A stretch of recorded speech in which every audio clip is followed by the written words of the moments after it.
అనంతపురం జిల్లా ఉరవకొండలో తీవ్ర తాగునీటి ఎద్దడి నెలకొంది. గతంలో 3 రోజులకోసారి వచ్చే కుళాయిలు ఇప్పుడు నెల రోజులకోసారి రావడం గగనమైపోయింది.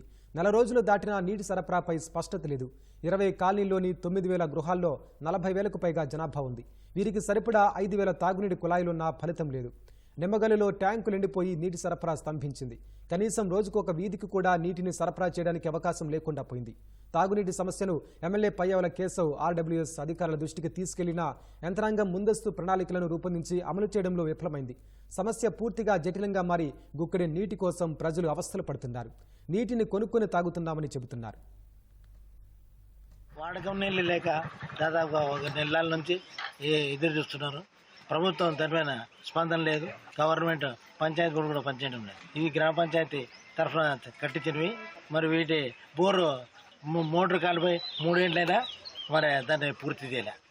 దీనివల్ల ఈ ప్రాంత ప్రజలు నీళ్ళు లేక అల్లడుతున్నారు. ఈ సదుపాయం వెంటనే కలగజేయాల్సిందని కోరుతున్నాం. మాకు 20 రోజులకు ఒకసారి ఇస్తామన్నారన్న. ఇప్పుడు నెల వరకు అంటున్నారు. మేము బోర్లు లేవు. మాకు తాగే నీళ్ళు చాలా ఇబ్బంది అయిపోయింది. మేము ఎక్కడికి వెళ్ళాలి?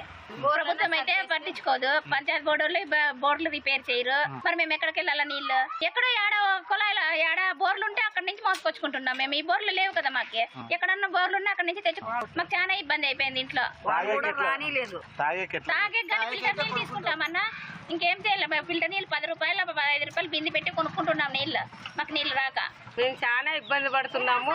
అస్సలకి నీళ్ళు అనేది ఎంతతో 2,000 దావు నెడల్లా తెచ్చుకుంటున్నాము. కొనుక్కుండేది 15 రూపాయలకి ఒక బింది.